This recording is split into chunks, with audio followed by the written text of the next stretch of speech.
The Phoenix Suns pursued Kevin Durant, likely thinking, okay, the West is catching up to us. We just flamed out in the playoffs. Holy crap, we need to do something. And yet, while the Kevin Durant trade hasn't happened, the West catching up hasn't happened either. I'll tell you today on Locked On Suns why, despite a quiet offseason, the Phoenix Suns are well set up to continue to compete in the Western Conference. Let's go.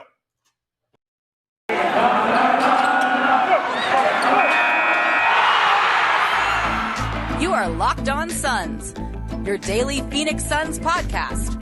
Part of the Locked On Podcast Network, your team every day.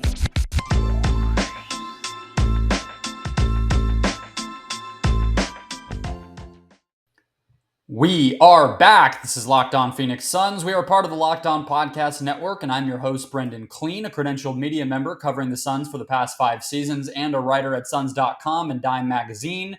A big thank you for making Locked On Suns your first listen here on this Monday, Wednesday, Friday through the month of August. That is the schedule. If you're finding us on your favorite podcast platform, hit follow, hit subscribe. Make sure we show up in your feed on those days. And if you are finding us on YouTube, a big shout out. That's the best way to support the show. Hit subscribe down below and drop me a comment with your Western Conference Championship power rankings.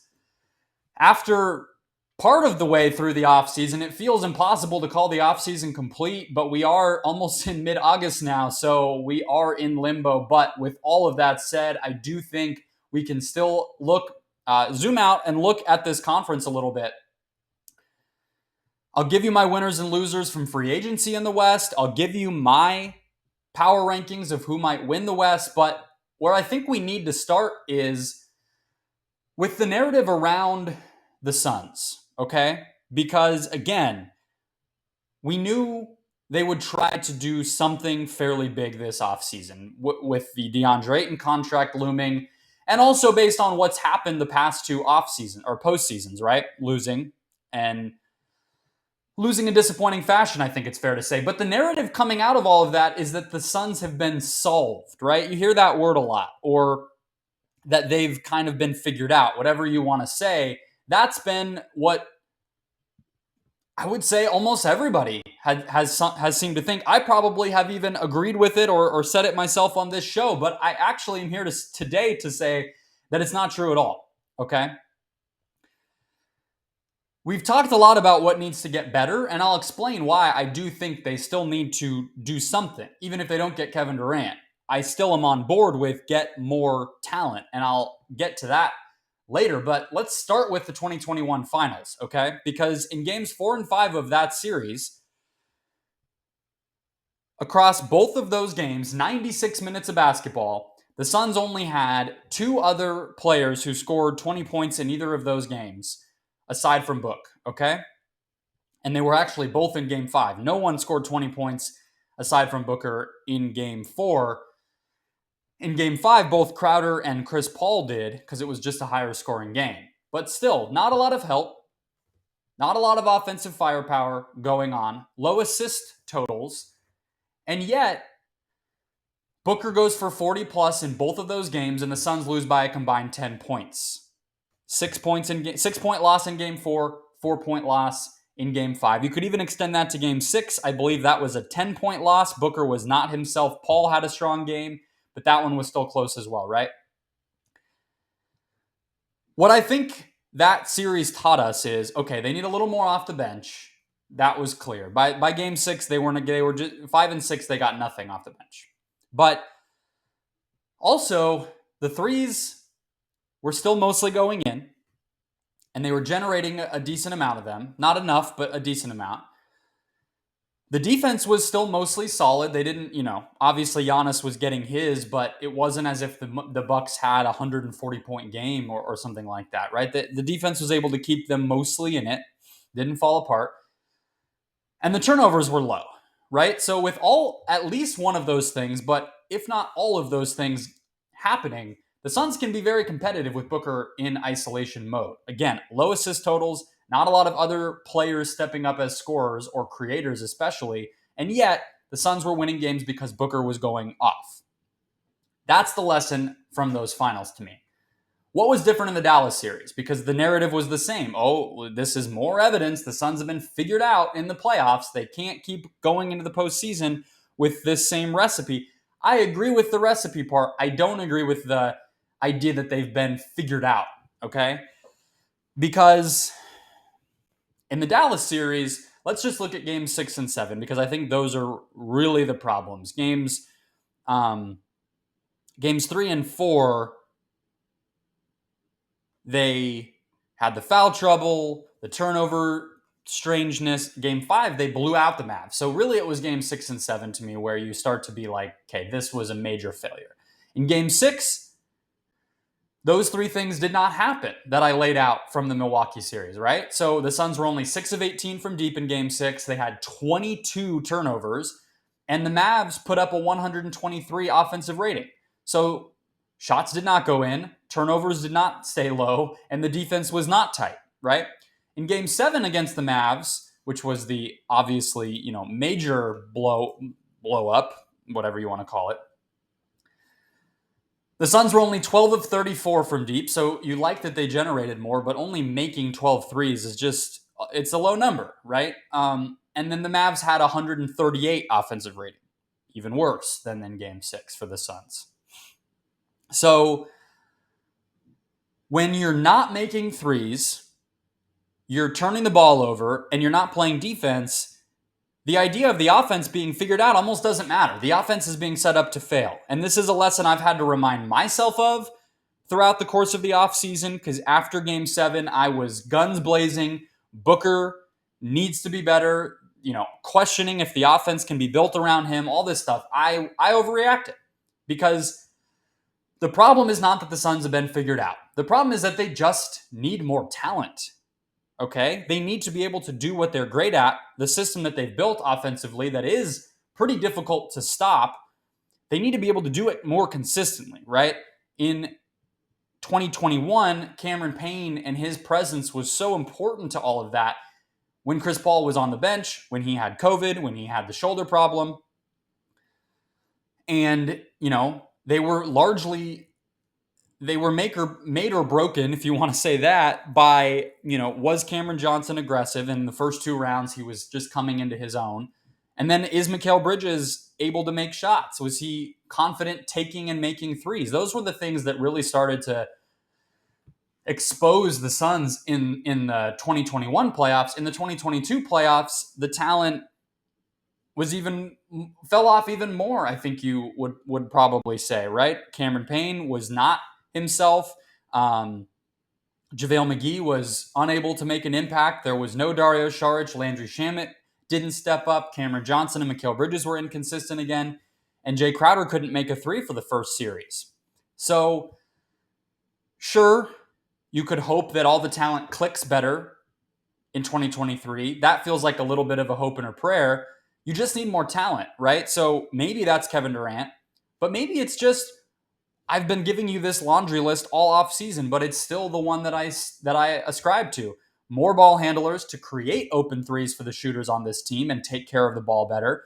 More consistent perimeter defenders to make up for the Chris Paul deficiencies. We didn't really talk a lot about defense, but I do think that the obvious elephant in the room is Chris Paul is going to become even more of a liability on that end, and that was really one of the ways that the Mavericks took advantage of the Suns. So you need more consistent perimeter defense. Maybe Josh Okogie helps with that. Maybe Damian Lee even could help with that in terms of bench pieces that can do that for you and stay on the floor.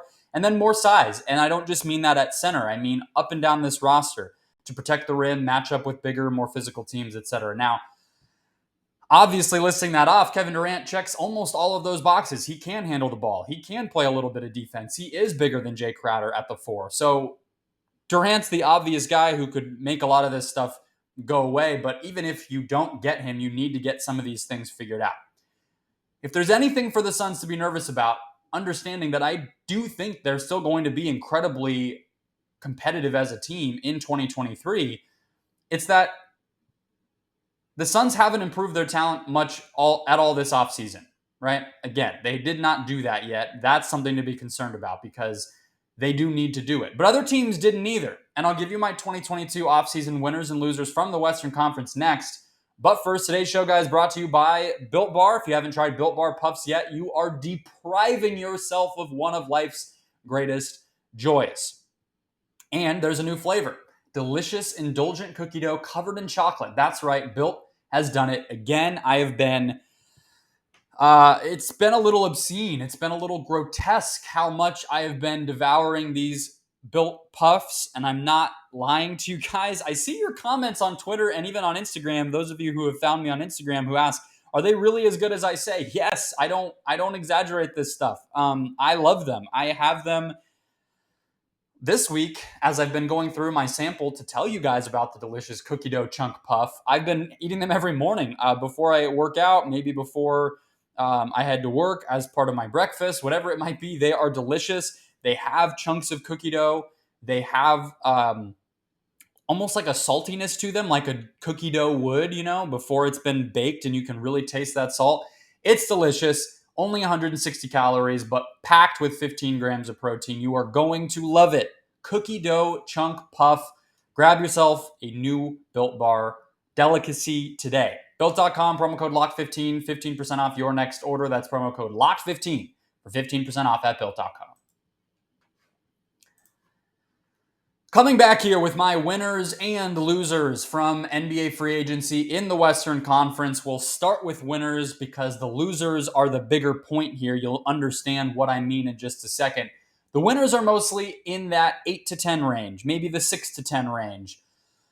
Teams who were fighting for playoff spots last year, but maybe feel a little bit more like they'll get them for sure this year. And then a few teams that are just adding players back who are already on their roster. So let's get started. Minnesota Timberwolves, number one.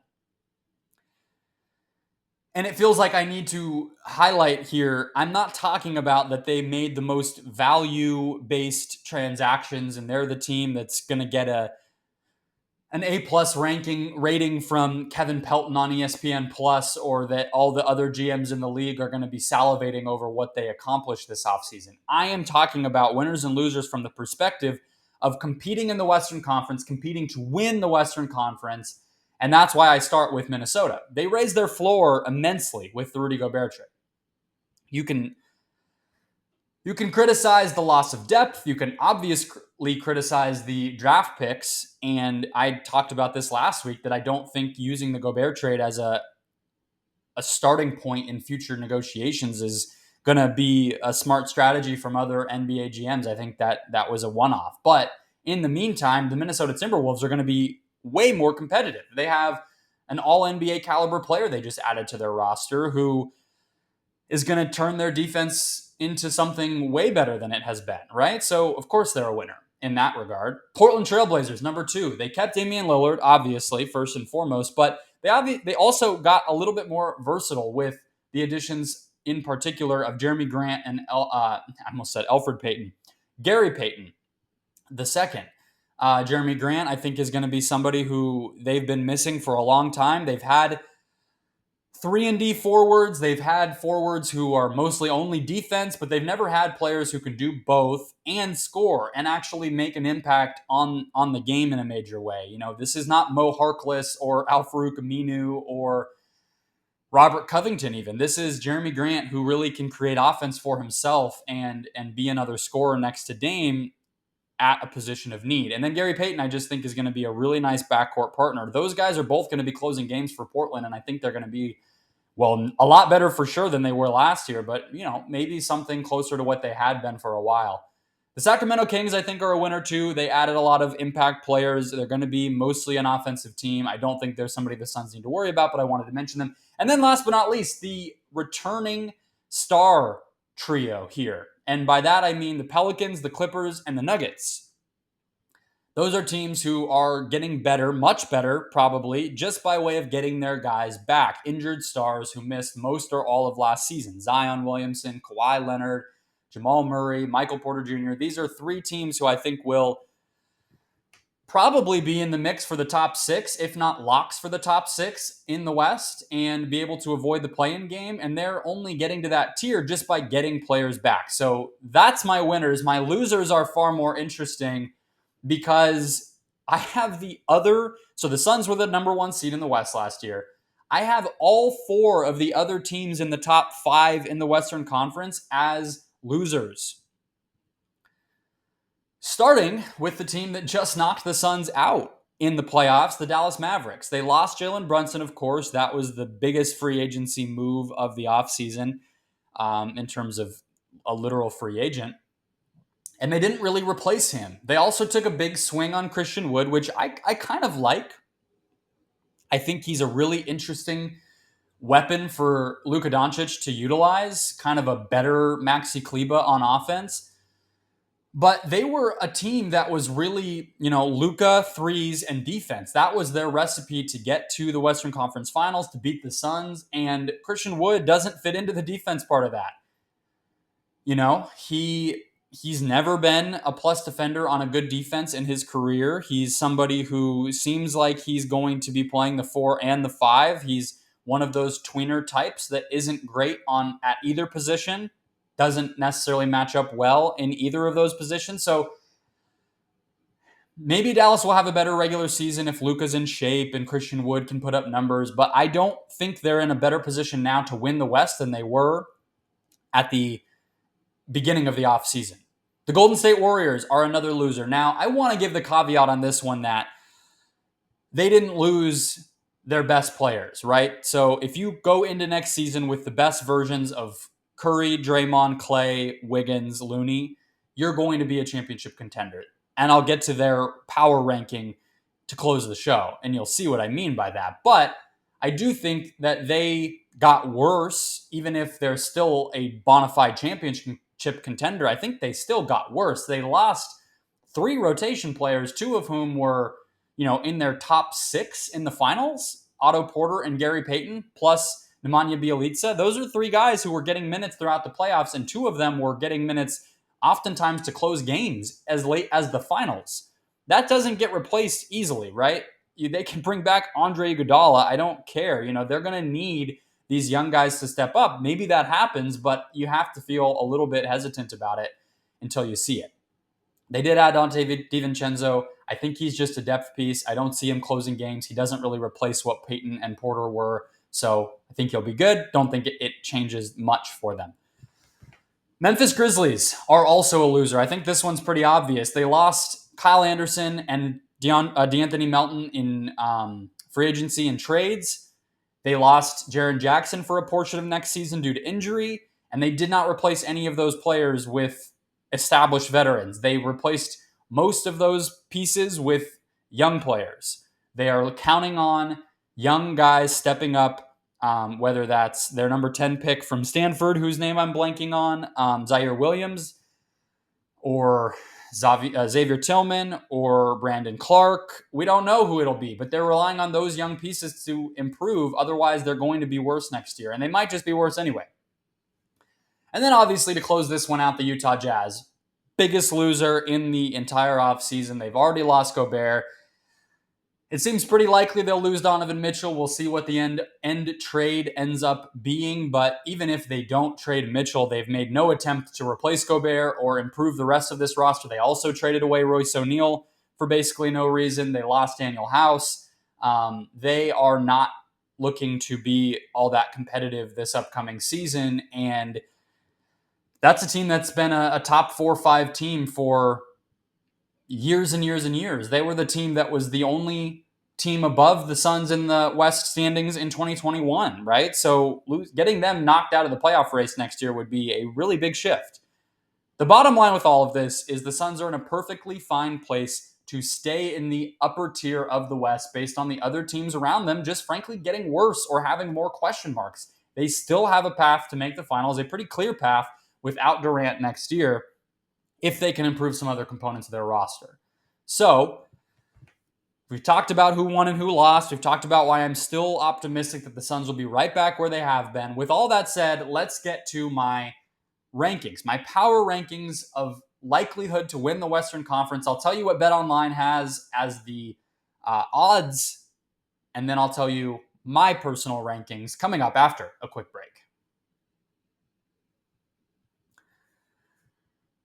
I will rifle through here from 1 through 8, the top 8 most likely teams to win the West according to the odds makers at BetOnline. Now, these are their odds to win the NBA title, but of course, to win the NBA title, you have to win the West. So I think we can translate it over. Warriors are first at plus 700, Clippers plus 750. At number 3, the Suns at plus 1,000. The Lakers next at plus 1,400, which is a joke. The Nuggets next at plus 2,000. Next is the Mavs at plus 2,500. Then the Grizzlies at plus 2,500 as well. Followed up, rounding things out, by the Wolves at plus 2,800. You can rest assured I put some money on the Nuggets at plus 2,000 as soon as I saw that. That is the one that jumps out to me immediately. If the Nuggets get Murray and Porter back, they will be right there. But I'm jumping ahead of myself here because I want to rank them. Now, obviously, the folks at BetOnline and anybody making odds are pretty, they know what they're doing. So you're not going to find me disagreeing too much. Obviously, I already gave you my thoughts on the Lakers, but let's get to it. Without further ado, my power rankings.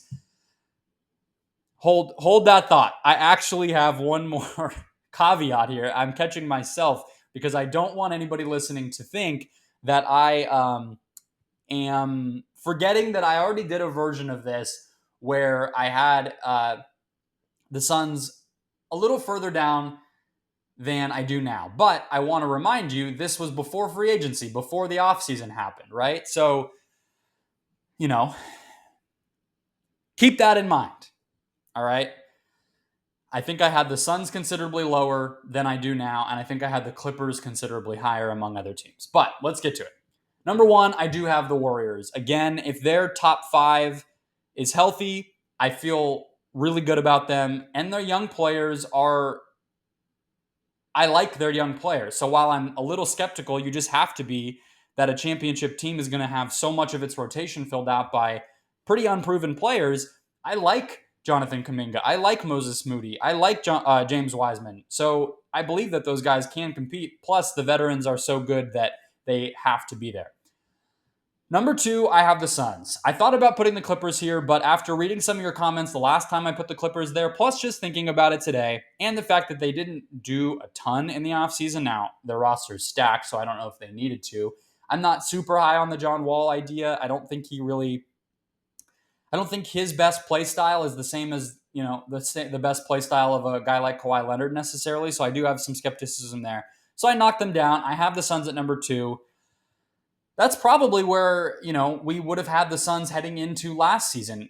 There was some wonder about the Warriors getting healthy with Clay and everybody else, but, 1-2 being Suns-Warriors has been the case for, 12 months? So that shouldn't be a surprise to much of anybody. Number 3, I do have the Clippers.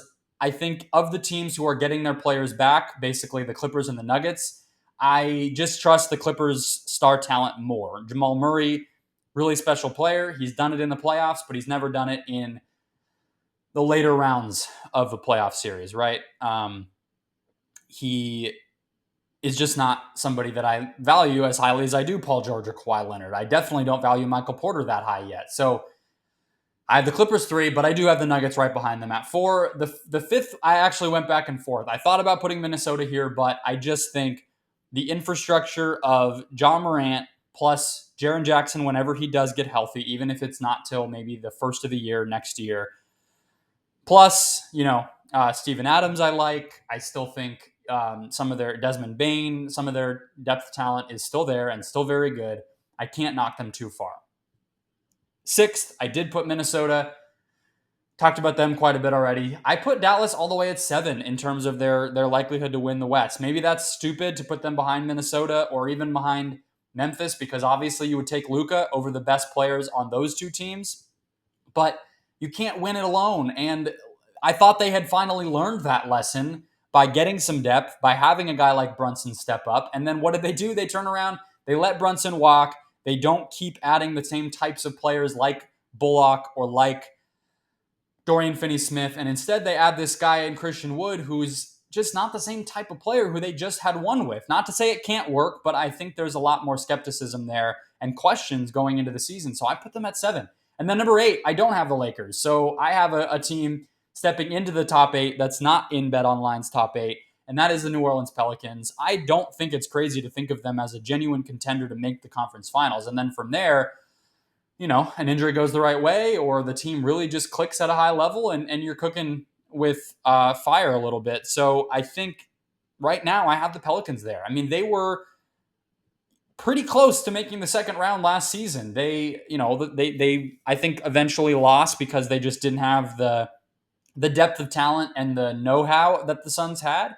But after going through that experience, after getting Zion back and, having a full year of CJ McCollum, I think they're going to be a really, really, really tough team. And I would not be surprised if they were, a team that made a second round appearance that was even competitive in the second round, maybe made it to the conference final. I don't think that's crazy if things go their way. So that's my top 8. The Suns are still at 2.